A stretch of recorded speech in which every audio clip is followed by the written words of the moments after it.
Victoria is situated on the traditional territory of the Esquimalt and Songhees First Nations. This land is part of a historic series of treaties known as the Douglas-Fort Victoria Treaties. 6 of the treaties, covering an area from Metchosin to Mount Doug in Greater Victoria, were signed in 1850 on This Week in History.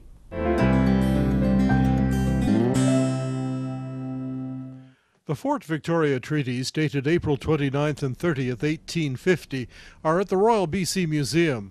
There were 14 Fort Victoria Douglas treaties signed by James Douglas, representing the British Crown through the Hudson's Bay Company, and signed with an X by signatories. For the English, the treaties represented an effort to document title on Vancouver Island.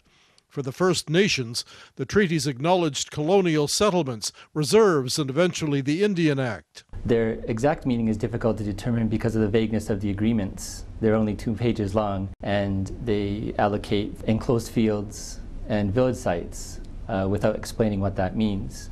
So the Constitution says it recognizes treaties, and the treaty doesn't explain what exactly was ceded. The Douglas-Fort Victoria Treaties intended that an area of land be surrendered entirely and forever in exchange for cash, clothing, or blankets. Existing First Nations villages were protected along with the ability to fish and hunt.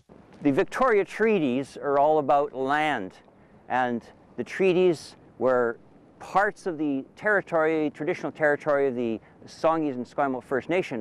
This place where we're standing was a sacred spot in the tradition of the Songhees First Nation.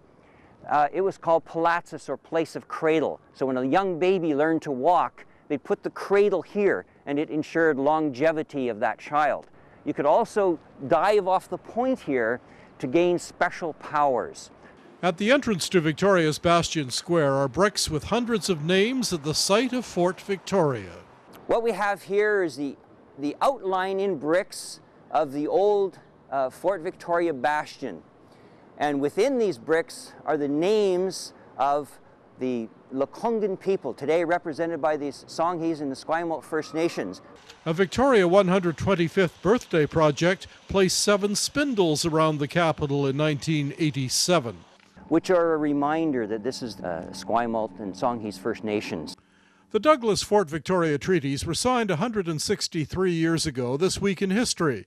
They're still valid today, covering a wide range of family territories. The treaties brought British principles to the First Nations and are still a matter of interpretation.